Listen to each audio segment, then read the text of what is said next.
السلام عليكم ورحمة الله وبركاته. ازيكم عاملين ايه؟ يا رب كده دايما تكونوا بخير وفي احسن حال.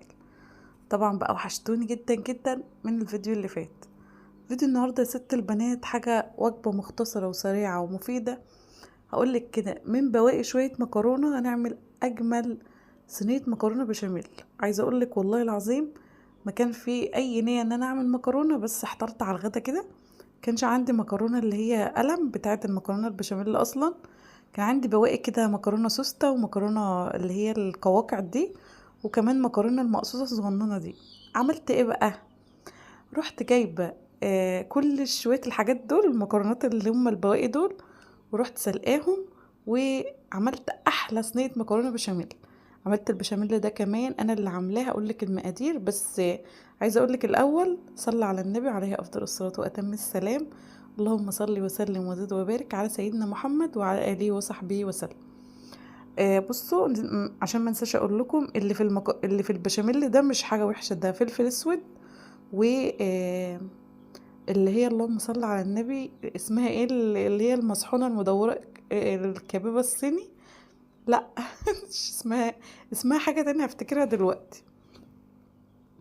المهم حبايب قلبي، سلقت المكرونه وبحب اسلقها زياده شويه، وعملت البشاميل بتاعي. عملته ازاي بقى؟ بص حبيبه قلبي، اقول لك على فكره حلوه قوي قوي هتسهل عليك عمايل البشاميل بالدقيق عندك في البيت من غير ما تكلفي نفسك. كل معلقه سمنه او زيت لها معلقه دقيق بس كده. حط بقى 3 معالق سمنه عليهم 3 معالق دقيق، او مثلا هنقول مثلا معلقتين سمنه على معلقه زيت عليهم 3 معالق دقيق. ونحط الدقيق بتاعنا واحده واحده كده ونحمره حاجه بسيطه من الجنب. وانا بقى بضيف عليه رشه فلفل اسود، رشه جوز الطيب مسحون، اللي هي بصوا اللي عامله اللون ده كده. وهتطلع معاكي احلى بشاميل ممكن تاكليه. كان عندي كمان حته فرخه معصجاها وحطاها في الفريزر كده، فالصراحه نفعتني في الازمات. طبعا بقى احنا في فتره مدارس، ربنا يا رب يجعلها سنه سعيده علينا وعلى اولادنا يا رب. ويا رب نحقق كل ما نتمنى، اللهم امين، ويبارك لنا في اولادنا وفي اعمارهم.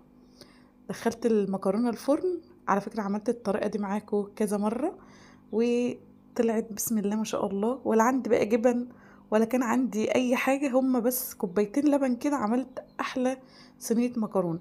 وكمان ببواقي شويه مكرونه، مش لازما يعني تصعبها على نفسك.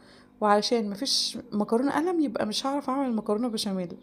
لا عادي جدا ممكن نعملها بالمكرونه الاسباجيتي، اي مكرونه عندك. وصفة النهاردة خلصت، يا رب تكون عجبكم. استنوني في فيديوهات تانية كتير. مع السلامة.